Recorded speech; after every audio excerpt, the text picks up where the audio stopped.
옥수 1 기상 나팔에 이어 가슴속의 비밀 작품 속으로 떠나보겠습니다.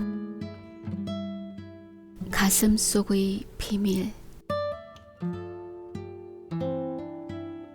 건살 포라뇨.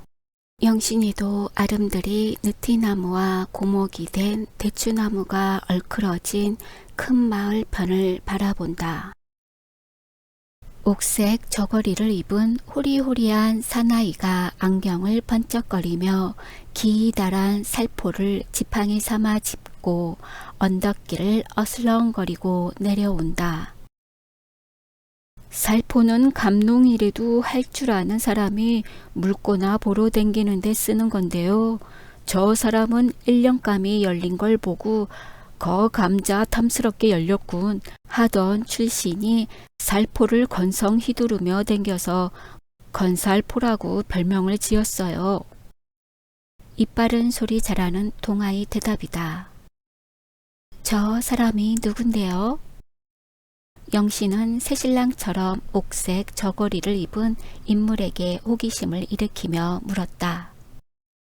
형님한테 들으셨겠지요? 저 강도사 집의 둘째 아들 김한이에요. 동경 가서 어느 대학을 댕기다가 무슨 공부를 그렇게 지독하게 했는지 신경쇠약이 걸려 나왔다나요. 네, 그래요. 그럼 이 근처선 제일 공부를 많이 한 청년이로군요. 그런 셈이지요. 헌데 자제가 아주 노세해요. 아니, 노세가 뭐예요? 하고 영신이가 제쳐 묻는 말에 동화는 무심결에 그런 말을 입 밖에 내놓고는 말대답을 얼른 못하고 픽픽 웃기만 한다. 노새는 말과 당나귀 사이에 난 튀기인 것은 알고 있으나 그 물건이 명색만 달랐지 생식은 못하는 동물이라는 것까지는 영신이가 모르고 있었다. 이 동리 청년들끼리 엿먹는 수작으로 허울만 좋지 그저 아무짝에도 소용이 닿지 않는 인물을 암시하는 말이었다. 영신은 어렴풋이 기만이란 사람을 놀리는 말이거니 하고 더 묻지를 않았다. 기만이는 언덕에 살포를 꽂고 왼팔은 하느르르한 회색 바지를 입은 허리춤에 찌르고 서서 여러 사람이 일하는 것을 내려다보고 섰다. 무슨 풍경화나 감상하는 듯한 자세를 짓고 선 것이 몹시 아니꼬워 보여서 그것만 보아도 비위가 뒤집히는 듯 병이 났음네 하고 연계만 실컷 과먹고 나니까 개트림이 나는 게지. 저 작자가 어슬렁거리고 댕기는 꼴은 뒀다가 봐도 눈꼴이 틀리더라. 하고 동화는 저 혼자 투덜거린다. 곁에서 말뚝을 받고 있던 형은 아서라 오다가다 들을라. 귀 먹은 욕도 그만큼 먹었으면 고만이지. 그렇게 원수 치부를 할 게야 뭐 있니? 제 딴엔 우리한테 하느라고 하는 걸. 하고 아우의 험구를 틀어막는다. 이번에는 건배가 영신의 곁으로 와서 바지에 흙탕물이 튀어서 말라붙은 것을 비벼 털면서 기만이가 앉은 언덕 위를 흘끔 쳐다보더니 그래도 저 사람은 돈밖에 모르는 저희 아버지나 형한테 대면 없는 사람들을 꽤 동정하는 셈이에요. 이 논 단마지기를 우리한테 도지로 얻어주려고 담배 씨룽 이용박을 파려고 드는 제 형하고 쌈을 다 했으니까요. 겉탈인진 몰라도 우리가 하는 일을 여간 찬성을 하지 않아요. 이따금 우릴 청해서 그 집에 가는 날이면 이 밥에 고기 반찬에 한턱 잘 먹여서 소복을 단단히 하고 나오는데 저 동화하군 아주 웅추거든요. 술만 먹으면 요새 세상에 양반이 무슨 곤장을 맞을 양반이냐고 들이대기를 일쑤하는데 그뿐이면 좋게요. 실컷 얻어먹고 나선 들어보라는 듯이 하는 소리가 제 길 요까지 걸로 얼음얼음 우리 비율을 맞추려고 몇 해를 두고서 저희가 우리를 빨아먹은 게 얼만데 그걸 다 토해 놓으려면 아직 신날도 안고 왔다. 하고 건주정을 한바탕씩 하니 누가 듣기 좋다나요. 저 사람도 동하라면 딱 질색이건만 그럴수록 극성맞게 쫓아다니며 성화를 바쳐서 아주 학지를 떼지요. 여간한 심술패기라야지. 그렇게 혈기 있는 청년도 있어야 해요. 급할 때면 그런 사람이 앞잡이 노릇을 하니까요. 하고 영신은 동화가 멀찌감치 서 있는 것을 보고 칭찬 비슷이 하고는 그런데 여긴 지금도 양반 상놈이 있나요? 하고 묻는데 어느 틈에 기만이가 언덕을 내려와서 영신이가 앉은 맞은편 논둑에 가 버티고 섰다. 여학생이 동혁이를 찾아왔다는 소문을 듣고 일부러 구경을 하려고 나왔는지도 모른다. 기만이가 가까이 오자 동혁의 형제는 못 본 채 하고 돌아섰는데 일하던 사람 중에 반수 이상은 그 앞으로 가서 허리를 굽히고 구경 나오셨시유 하고 손길을 마주 비빈다. 그들은 강도사 집의 자긴들이나 아니면 돈을 얻어 쓴 사람의 자질들인 것이다. 기만이는 바지춤에 손을 찌른 채 여러 사람이 인사를 하는 대로 하고 코대답을 할 뿐이다. 논 기퉁이에다가 살포를 꽂고 우두커니 섰다가 석돌이란 회원을 손짓을 해서 부른다. 영신의 편으로 눈짓을 하며 무엇라고 수군거리는 것이 저게 동혁이를 찾아온 여자냐고 묻는 눈치다. 석돌이는 말대답하기가 거북한 듯이 고개만 끄덕여 보이다가 일자리로 돌아간다. 영신이는 기만이가 맞은편에서 안경 너머로 똑바로 건너다 보고 서 있는 것이 명구스러워서 난 저리로 거닐다 오겠어요 하고 일어선다. 나 하던 일은 다 했는데 혼자 다니시다 길이나 잃어버리시게요? 하고 건배가 뒤를 대선다. 동혁은 책임상 일이 다 끝나기 전에는 일어서기가 어려운 모양인데 영신이 혼자 돌아다니게 내버려 두기도 안 됐고 하던 이야기도 남아서 건배는 입이 궁금하였던 것이다. 두 사람은 나란히 서서 기만이 등 뒤로 돌아 멀리 바다가 내려다 보이는 언덕으로 올라갔다. 논과 밭이 눈앞에 질펀이 깔렸는데 여기저기서 두레로 물을 푸는 소리와 소 모는 소리가 들린다. 한 서너 군데서나 못자리를 만드느라고 흰 옷 입은 농군들이 손을 부지런히 놀리는 것이 보인다. 영신은 바위 틈에 홀로 피었다가 이유는 진달래 잎새를 어루만져 주다가 참 아까 양반 얘기를 하다가 중동무의를 했죠. 하고 먼저 말을 꺼내더니 그런데 저 기만이란 사람의 아버지 무슨 도상가 하는 이는 뭐라는 사람이야요? 하며 잔디 위에 손수건을 깔고 앉는다. 남들이 다 벗고 들어서서 일을 하는데 저 혼자 외톨로 돌아다니며 구경하듯 하기가 미안스럽기도 하고 한편으로는 무료하기도 해서 이 말 저 말 묻는 것이다. 합방 전에 꼬종 군부의 도사라는 벼슬을 다녔다나요? 군부라뇨? 지금으로 치면 경무국쯤 되겠는데 도사란 건 경부 같은 거래요. 아무튼 그 늙은이는 여태에 노루꼬리만한 상투를 달고 채수는 조그마니 빠주한 노랑 수염을 쓰다듬으며 도사리고 앉아서 에헴 헛기침을 하면서 위험을 부리는 게 여불 없는 염소지요. 한데 체격은 그 모양이래도 목구멍 하나는 크거든요. 한참 망에 들어가는 판에 부자들이나 장사치를 사뭇 도둑놈으로 몰아서 올가다가는 주리를 틀고 기와 꿀림을 시켜서 박박 긁어 모아 이 고장에 전장을 장만해 가지고 내려왔대요. 내려와서 심심하다고 돈놀이를 하고 장리별을 나서 이 근동에서 강도사의 돈을 안 얻어 쓴 사람이 하나도 없다고 해도 과연이 아니에요. 멀쩡한 고리가시 고리대금업자로군요. 고리가시고 말고요. 그 취리하는 법이나 장리별을 나먹는 수단이 알고 보면 기막히지요. 그런데 근자엔 이젠 이 세상에 더 두고 볼 게 없다고 매일 술로만 장복하다가 간이 뚱뚱 부었다나요. 그래서 살림도 기천이란 큰 아들한테 내맡기고선 꼼짝 못하고 누웠대요.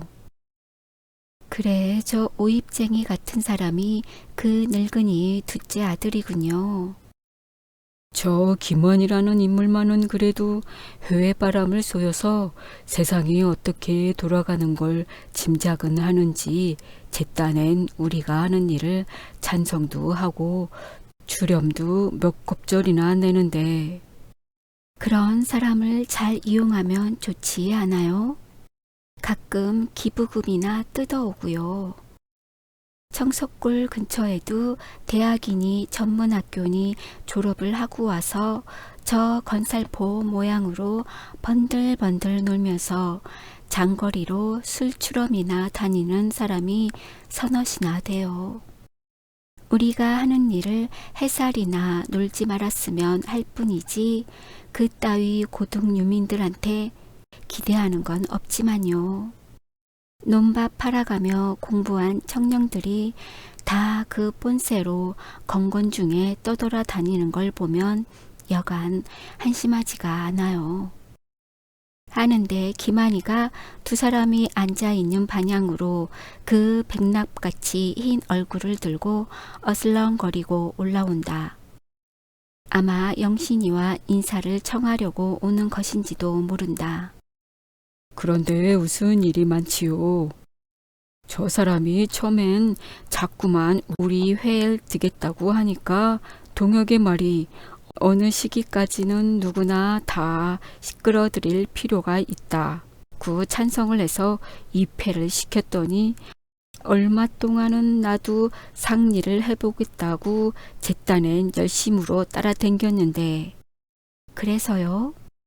저희 부영은 양반의 체면을 더럽히는 미친 자식이라고 야단을 치다 못해 아주 내버려 두게까지 됐어요.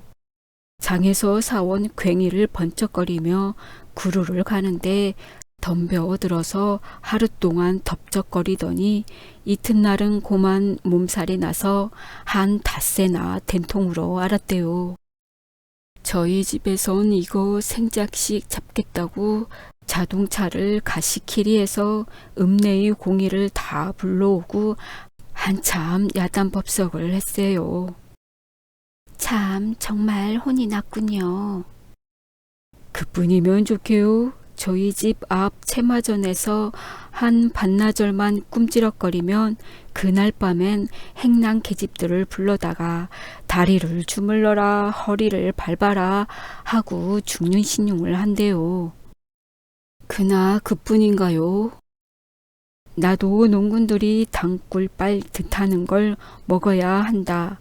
구 머슴들이 두레를 놀던 2월 초하룻날은 지푸라기를 꽂아도 안 넘어가는 그 텁텁한 수수 막걸리를 두 사발이나 들이켜군 그만 배탈이 나서 한 사날 동안이나 설사를 하는데 영신은 웃음을 참다 못해서 고만요 고만 하고 허리를 잡으며 손을 내젓는다. 건배의 수다에는 또다시 항복을 하지 않을 수 없었던 것이다. 동혁은 기만이가 올라가는 것을 보자 앞질러 두 사람이 앉은 대로 올라왔다. 자, 그만 우리 집으로 내려갑시다. 하는데 기만이는 살포자루를 내두르며 뒤미쳐 올라왔다. 기만은 세 사람이 내려오는 길목을 지키고 있다가 동혁이 덜어 소개를 해달래서 영신이와 인사를 했다. 기만이는 영신이가 초면이었지만 M대학 정경과의 졸업 논문을 쓰다가 신경쇠약에 걸려서 나왔다는 것과 벼랑간 궁벽한 이 시골서 지내려니 갑갑해서 죽겠다는 것과 그러나 이러한 동지들이 있어서 함께 일을 하니까 여간 의미 깊은 생활이 아니라고 일본말 조선말 반죽으로 건배의 다음 결은 갈 만큼 씩뚝 늘어놓는다. 영신은 속으로 다른 생각을 하면서도 그러세요? 네, 그러시고 말고요. 하고 말대꾸를 해준다. 동지라는 말만 해도 귀에 거친데 함께 일까지 한다는 데는 우습지 않을 수 없었다. 첫째, 응달에서만 지내서 하얀 살결과 안경 속에서 사람을 깔보는 듯한 조그만 눈동자며 삶아 놓은 개발같이 가냘픈 손가락을 보니 어쩐지 말대답을 하기도 싫었다. 더구나 옥색 명주 저고리를 입은 것과 회색 부사견 바지를 또 구두가 덮이도록 사복을 짙들여 입은 것이 바로 보기 싫을 만큼이나 눈꼴이 틀렸다.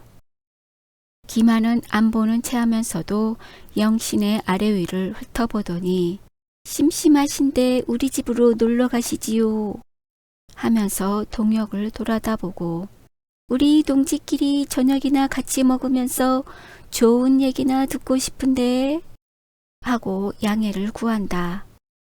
그는 영신이가 먼데 찾아온 귀한 손님이라고 대접을 하려는 것보다도 몸이 비비 틀리도록 심심한 판에 동리에 처음으로 떠들어온 신여성을 불러다 놓고 하루 저녁 소견이나 하고 싶은 눈치다.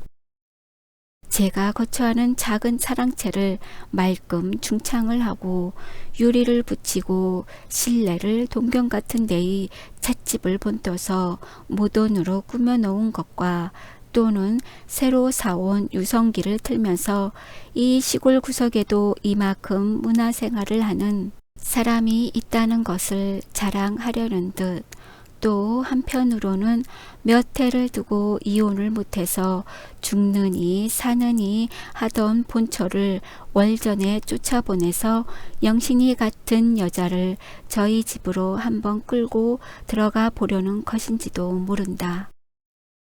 동혁이가 얼른 말대답을 아니하는 것을 보고 영신은 오늘 저녁은 저 동혁 씨 댁으로 가기로 먼저 약속을 했습니다. 하고 두말 못하게 뚝 잡아떼었다. 기만은 자존심을 상한 듯 그럼 여러 날 계실 테니까 일간 다시 한번 청하지요.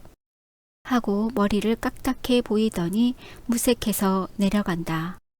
난 우리 집에까지 따라 내려올 줄 알았더니 지가 할 일 없는 생각만 하고 줄줄 따라댕기는 데는 학질이야. 하고 동혁은 앞을 섰다. 건배는 휘적거리고 동혁의 뒤를 따라오다 말고 멋쩍은 듯이 여보게 약국에 감춰도 빠질 차례인가? 하고 일부러 돌아서는 채를 한다. 아합다 이 사람 화젓가락 운마디 꼬듯 하지 말고 어서 사발 농사나 지러 오게 그려. 하고 동혁은 건배를 돌아다 보고 손짓을 한다. 세 사람은 앞서거니 뒤서거니 은행나무 아래로 내려갔다. 어쩌면 인사를 하자마자 대뜸 저희 집으로 가재요. 그러니까 자제가 노세지요. 동혁도 영신을 돌아다 보며 웃다가 그 사람은 문제가 없어요. 잘 구슬려 주기만 하면 고만이니까. 하지만 기천이라는 그 형 때문에 큰 걱정이에요. 우리 일엔 덮어놓고서 반대니까요. 반대만 하면 좋겠는데 머리약을 쓰고 회방을 놓아서 마구 대들어 싸울 수도 없고 큰 두통거린걸요. 하고는 쩍하고 입맛을 다신다. 영신이가 형은 뭐라는 사람인데요? 하니까 입이 궁금하던 건배가 다가서며 대대로 곱사등이라고 그자도 고리대금을 하지 뭘 해먹겠어요. 여러 해 면서기를 댕기다가 요샌 명정거리나 장만을 하려는지 면협 이혼을 선고하는데 출마를 했다나요.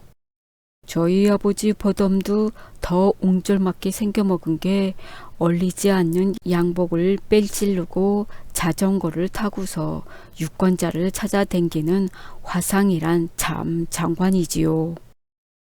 그런데 무슨 까닭으로 청년들이 하는 일을 반대하는 건가요?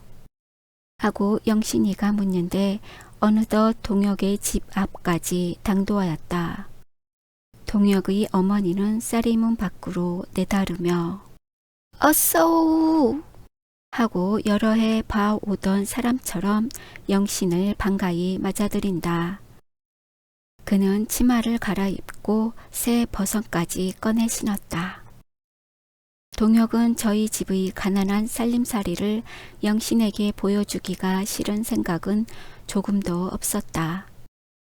다만 어머니나 아버지나 동네 사람들이 자기네 짐작대로 영신을 저희 색식감으로 알고 놀리기까지 하는 것이 싫어서 저희 집으로 데리고 들어가기를 꺼렸던 것이다.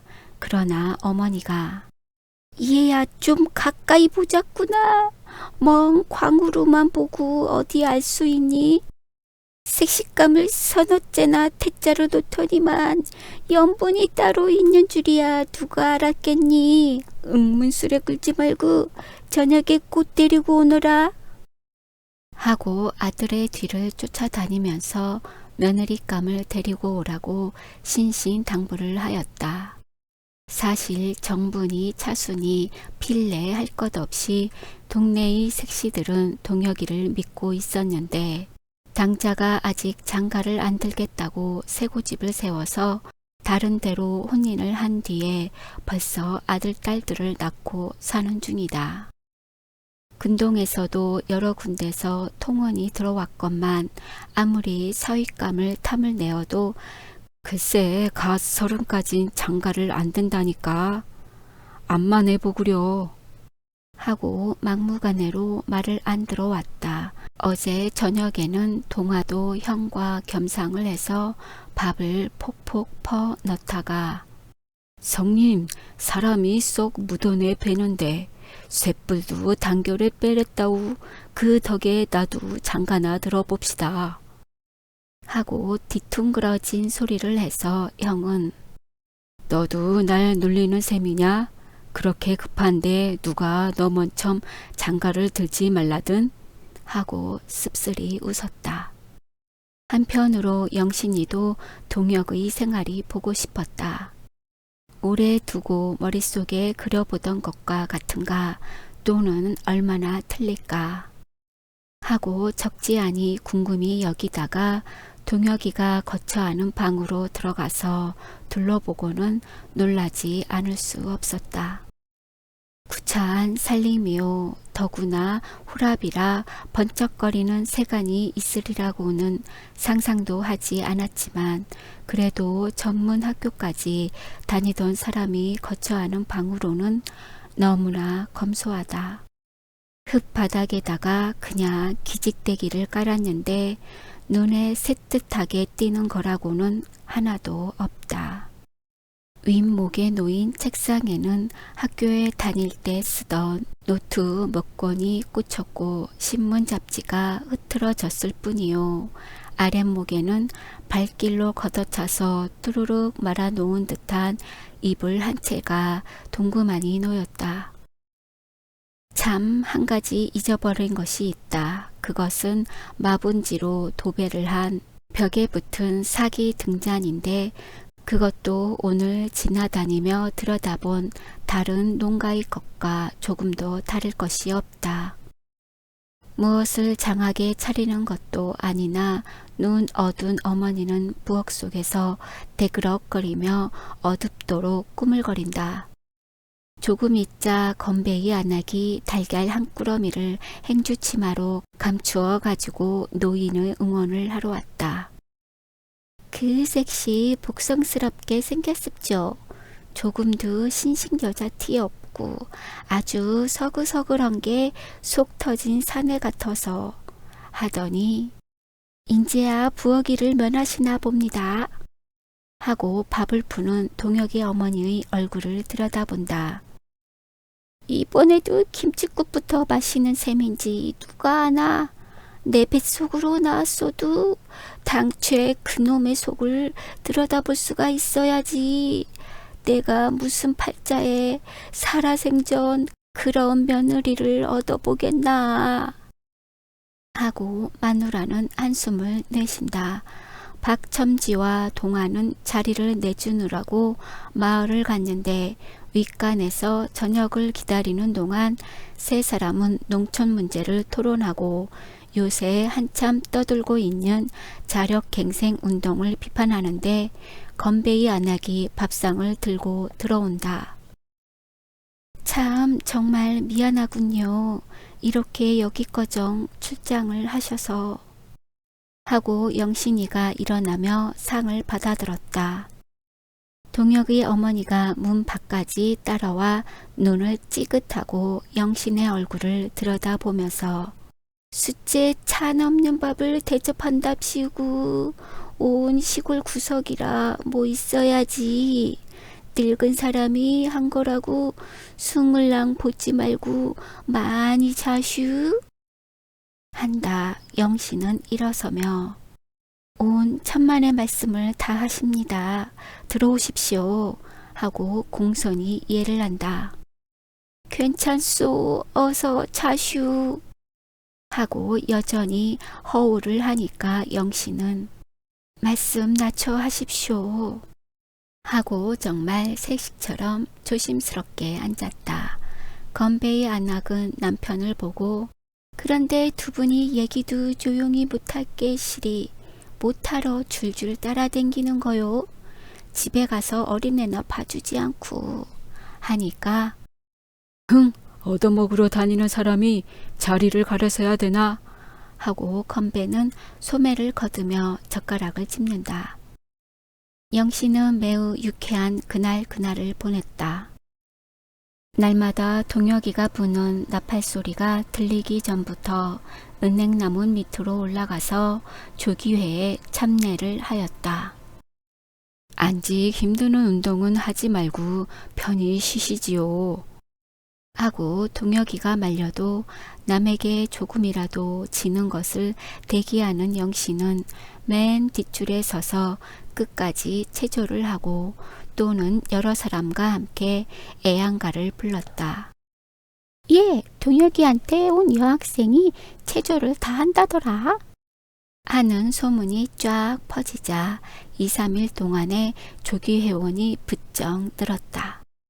늙은이 옆언네들 할 것 없이 모여들어서 무슨 구경이나 난 것처럼 운동장이 잔디밭이 빽빽하도록 들어차는 날도 있다. 그러나 그네들은 운동꾼이 아니요 구경꾼인 것은 물론이다. 이거 장군버텀 역장수가 많다더니 웬 사람들이 이렇게 모여드나? 하면서도 건배는 여러 사람이 모인 김에 여러분 조기회에 참가를 합시오. 아침 일찍 일어나 운동을 한바탕 하면 정신이 깨끗해지고 첫째 소화가 잘 됩니다. 하고 구세군처럼 선전을 하다가 우리 밥이 너무 잘 내려서 걱정이라네. 재증이 나거든 옴새. 하고 빈정거리는 사람이 있어서 건배는 아무 말 못하고 뒤통수만 긁었다. 영신은 농우회원들끼리만 모이는 일요회에도 방청을 하였다.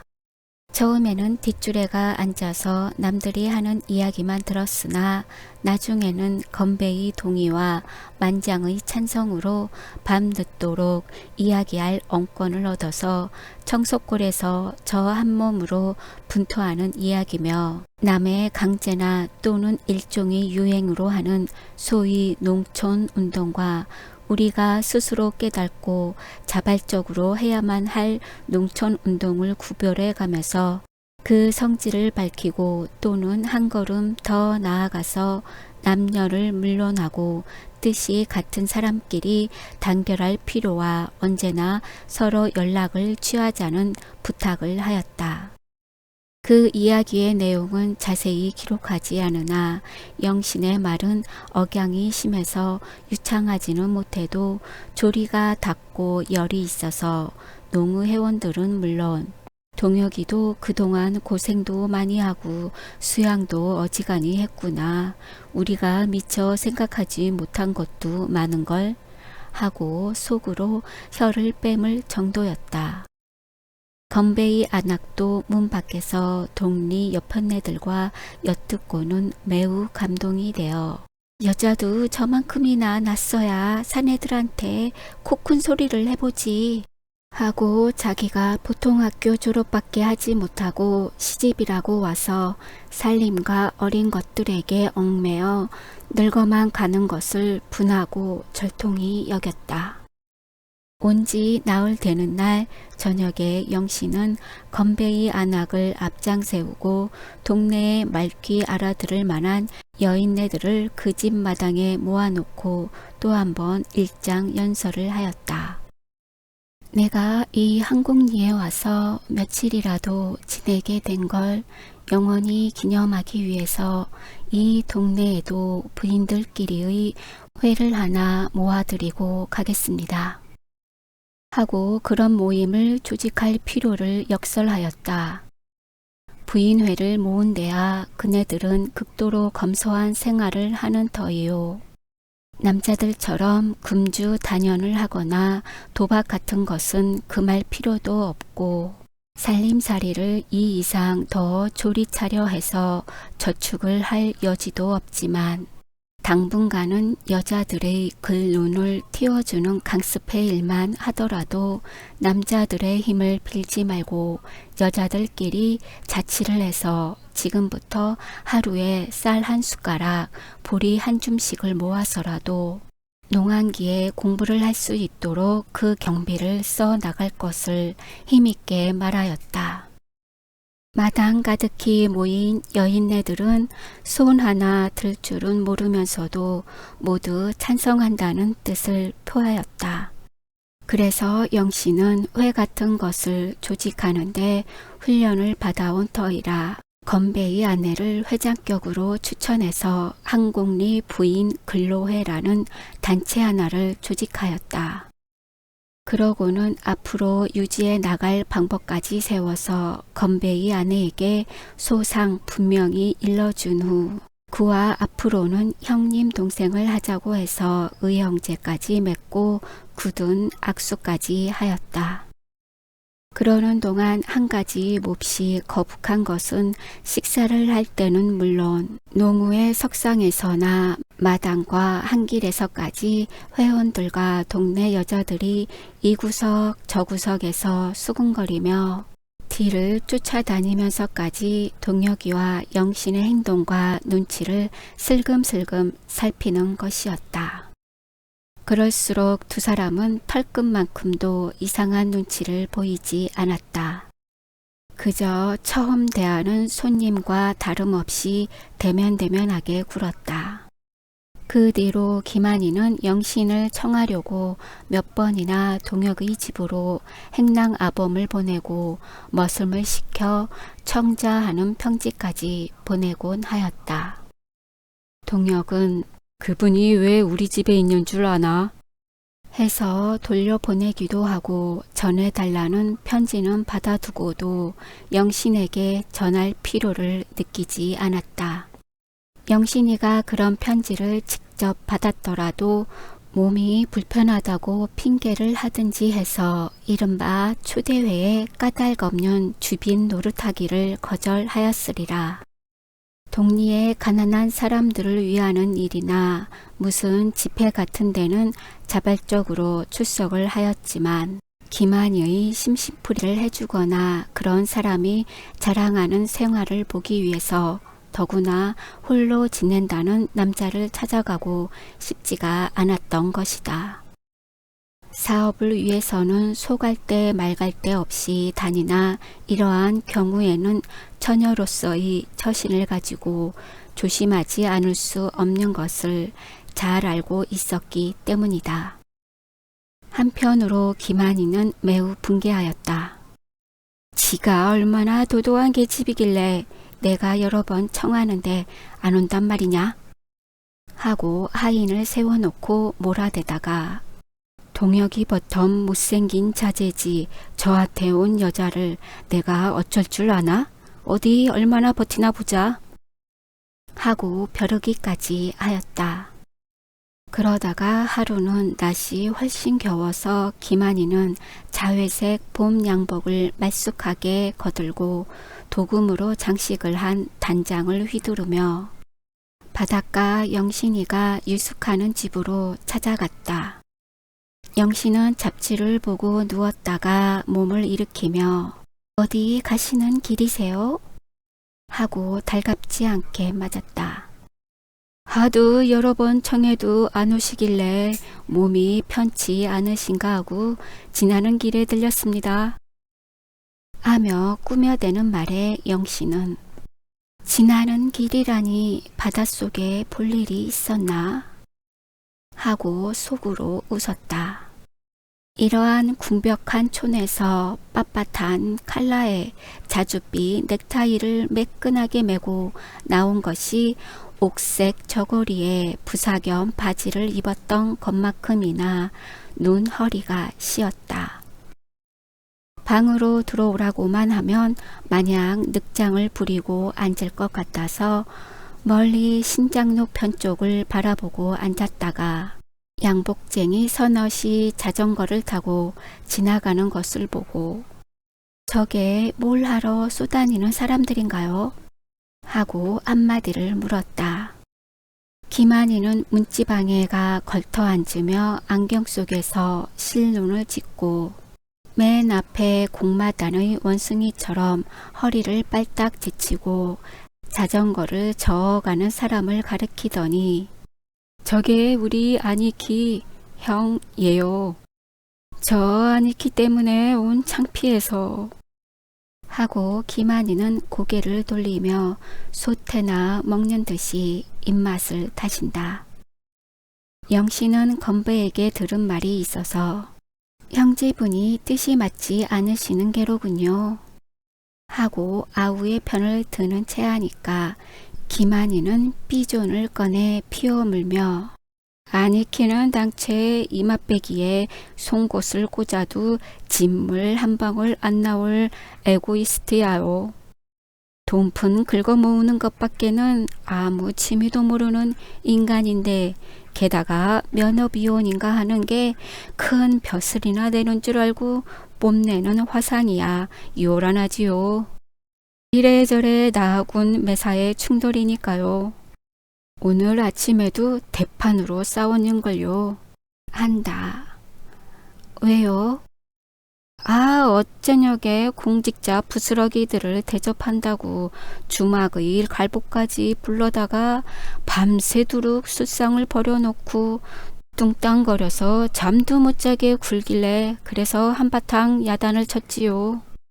하고 백판 아무 상관도 없는 더구나 초면의 여자를 대해서 재형을 개꾸짖듯 한다.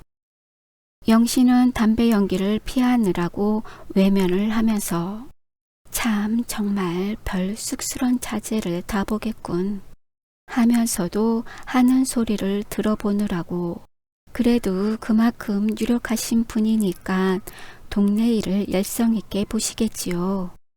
하고 넘겨 짚었다.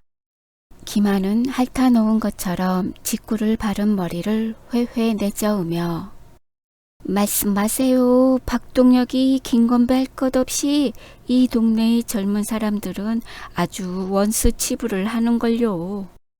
왜요? 퍽 건실한 분들인데요. 그 속이야 뻔하지만 그까짓 게 무슨 얘기거리나 되나요? 하고 김한은 일본말로 도니카쿠안나 진보스가 무라니 오르카라 나니모 데키코 아리마센요. 아무튼 저따위 인물이 동네에 있으니까 무슨 일이고 될 턱이 없지요. 하고 결론을 짓더니 조춤조춤 영신의 앞으로 다가앉으며 말머리를 돌리려고 든다. 영신은 어이가 없어. 대체 당신은 얼마나 낫소? 하고 입 밖까지 나오는 말을 마른 침으로 꼴깍 삼키고 솜털 하나 없이 면도질을 한 기만의 얼굴을 말끄러미 쳐다보았다. 그때 마침 건배의 안락이 꽃게를 서너 마리나 들고 새로 조직된 부인 근로회의 회원들을 대여섯 사람이나 데리고 왔다. 영신은 구원병이나 만난 듯이 그네들을 반기는데 기만은 그럼 내일 저녁에라도 놀러와 주십시오. 꼭 기다리겠습니다. 하고 어물어물하다가 멋쩍게 꽁무니를 뺐다. 일주일 동안이나 동혁이와 건배 내외의 극진한 대접을 받고 숙식을 부드러이 지내서 영신은 건강이 매우 회복되었다. 처음부터 어느 한 기퉁이에 병이 깊이 들었던 것이 아니요. 영양 부족과 과로한 탓으로 정신이 매우 쇠약해졌던 터이라. 불과 며칠 동안에 눈에 보이는 듯이 피부가 윤택해지고 혈색이 좋아졌다. 영신이 자신도 동지들의 자별한 성의에 눈물이 날 만큼이나 고마워서 아침 저녁으로 한곡리 청년들의 건강과 그네들의 사업을 위해서 정성껏 기도를 올렸다. 처음에는 고작해야 사나흘만 견습도 할 겸 쉬어가자던 것이 하루만 더 이틀만 더 하고 간곡히 붙잡는 통에 자별한 호의를 매몰스럽게 뿌리치고 일어서기가 어려웠다.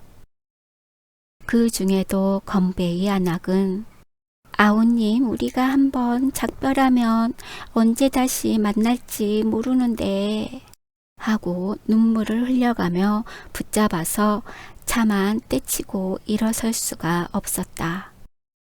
그러나 영신은 하루라도 더 남의 신세를 지며 저 혼자만 편하게 지내는 것이 무슨 죄나 짓는 것처럼 청석골 사람들에게 미안하였다. 영신이가 청석골로 내려가 자리를 잡은 뒤에 야학의 교장 겸 소사의 일까지 겹쳐하고 어린애들에게는 보모요, 부녀자들에게는 지도자가 될 뿐 아니라 교회의 관계로 전도 부인 노릇도 하고 간단한 병이며 의사 노릇까지 하여왔다. 그렇게 몸 하나를 열에 쪼개내도 감당을 못할 만큼이나 바쁘게 지내던 사람이 여러 날 나와 있으니 모든 사세가 하루라도 더 머무르기가 어려웠다. 그 중에도 눈에 암암한 것은 저녁마다 손목과 치마꼬리에 매달리던 어린이들이요. 귀에 쨍쨍한 것은 선생님, 선생님 하고 부르던 아이들의 목소리다. 엄동설안에도 호꽃쟁이를 입고 다니던 계집아이들. 그러면서도 으슥한 구속으로 선생을 무작정 끌고 가서 확률이나 대추 같은 것을 슬그머니 손에 쥐어주고는 부끄러워서 꼬리가 빠질 듯이 달아나던 그 정든 아이들. 한 번은 이런 일까지 있었다. 어느 눈 내리던 날밤 야학을 파하고 사숙으로 돌아가는 길인데 아버지도 어머니도 잃어버리고 일갓집에 붙어서 사는 근분이란 계집애가 숨이 턱에 닿아서 쫓아오더니 선생님의 재킷 주머니에다가 꽁꽁 언 손에 쥐고 있던 것을 넌지시 넣어주고 달아났다. 아서라 이런 거 가져오지 말고 니나 먹어라 응? 하면서도 영신은 어린애의 정을 물리칠 수가 없어서 왜 콩이나 밤토리거니 하고 만져보지도 않고 가서 재킷을 벗어거는데 방바닥으로 우르르 쏟아지는 것을 보니 껍질을 말끔 깐 도토리였다. 영신은 떨버서 먹지도 못하는 그 도토리를 접시에 소복히 담아 책상 머리에 놓고 들여다보고 손바닥에 굴려보고 하다가 콧마루가 시큰해지더니 눈물이 뜨끈하게 쏟던 생각이 났다. 그런 생각을 하면 금시 그 아이들이 보고 싶어 당장 나라라도 가서 안아주고 싶은 것을 억지로 참고 있었다. 거짓말은커녕 실없는 소리도 잘하지 않는 동혁이까지 발동손이 고장이 나서 못 댕긴다는데 저 바다를 건너뛸 재주가 있거든 가보시지요. 하고 붙잡는 바람에 그 말을 고지 듣고 한 이틀을 더 묵었던 것이다. 그러나 영신은 누구에게도 발표하지 못할 고민을 가슴속에 감추고 왔다. 사실은 그 고민을 해결짓기 위해서 동혁이와 의논을 할 양으로 일부러 온 것이었다. 정량을 하려는 것도 동혁이가 실제로 일하는 것을 보고 싶었던 것도 사실이었지만 20이 훨씬 넘은 처녀로서 저 혼자로는 해결을 지을 수 없는 일생의 중대한 문제와 부딪혔기 때문이다. 여간한 남자보다도 용단성이 있는 영신이건만 동혁이와 단둘이 만나서 가슴속의 비밀을 조용히 고백할 기회도 없었거니와 동혁이 얼굴만 마주대해도 그 말을 끄집어 내려던 용기가 자라 모가지처럼 움츠러들곤 하였다.